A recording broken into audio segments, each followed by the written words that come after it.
The Earth formed about 4.6 billion years ago, and the Earth we have today is the result of small, consistent changes that have happened since then, both physical and chemical changes. Right, the currently accepted hypothesis for how the Earth formed is this Nebular Hypothesis, that the Earth formed out of this big cloud of dust and gas that was in space. It was about 10 billion kilometers in diameter, which sounds pretty big, but in terms of space, it is not. Pretty itty bitty.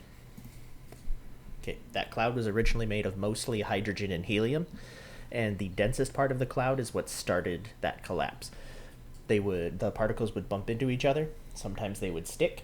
That gave them increased gravity compared to their lonesome neighbors, which would then pull in more, and which would then pull in more, which would then pull in more, the whole time increasing their gravitational attraction, until eventually you ended up with these planetesimals, which were the baby planets and sun.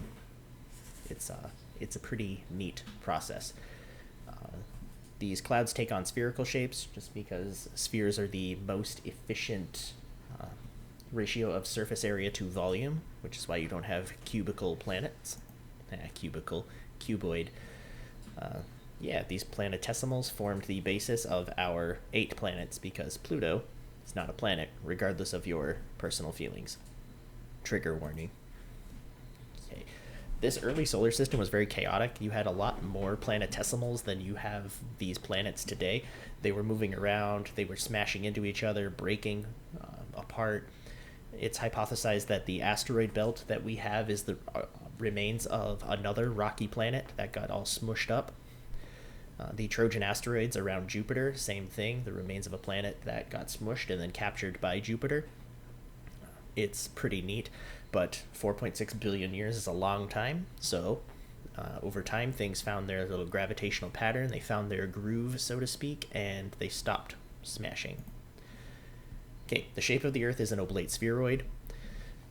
The total surface area, 510 million square kilometers. You don't need to know these numbers, just make sure you know that the surface of the Earth, it also includes what is underneath the ocean. What we consider land is also what's underneath the sea. All of that counts as the surface of the Earth. All right, the Earth's interior, like Shrek and onions, it's layered. The layers of the Earth, we have the crust, mantle, outer core, inner core. We are lumping upper mantle and mantle into one layer, just mantle. Then we have the layers of the atmosphere, but we'll talk about that later. Right, the crust. The crust is the thinnest layer. It's made of these 2 main components. We have ocean crust and continental crust. Continental crust is generally thinner and less dense. It's typically made of granites, whereas oceanic crust is made of basalts. It's much denser and it's much more thin than continental crust. When continental crust and oceanic crust meet at these convergent boundaries, the oceanic crust will subduct underneath the continental crust. And there's a picture of some granites and some basalts. Lithospheric plates. The crust of the Earth is broken into these tectonic plates. It's weird to think of them as floating, but that's exactly what they're doing. They're floating on top of the asthenosphere. As they're floating, they're shifting around, which is where we get those convergent, divergent, and transform boundaries and the associated geologic activity. Lithosphere continued. The lithosphere includes the crust and the top part of the mantle, called the asthenosphere. It's rigid, it's brittle, it's very thin, and then this is where all life on Earth is found. The mantle, this is the thickest layer. It's a semi-solid. It's mostly molten rock that's very slowly circulating in these convection currents, where you have warm magma at the core of the Earth, which heats and expands, so it rises to the surface. Now that it's away from the heat, it cools off and starts to cycle back down towards the core, creating those convection currents. Those convection currents are what are responsible for the Earth's tectonic plates moving. That small, consistent tugging is what's moving those plates. So you end up with heat near the core, causes the magma to rise, It cools off because it's away from the hot core, and it sinks. That process can take thousands of years. It's not super fast. It's very slow. All right, the outer core. It is made of iron and nickel, and it is liquid. It is the only truly liquid part of the Earth on the inside. Obviously, we have the hydrosphere. It's made of iron and nickel. We'll talk about that a little more, but first we have to talk about the inner core. The inner core is also made of iron and nickel, but it is in the solid state, even though it's much, much hotter than the outer core.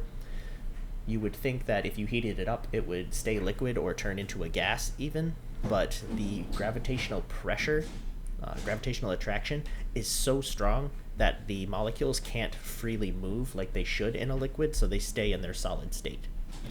So rather than flowing, they vibrate like solids. Oh no.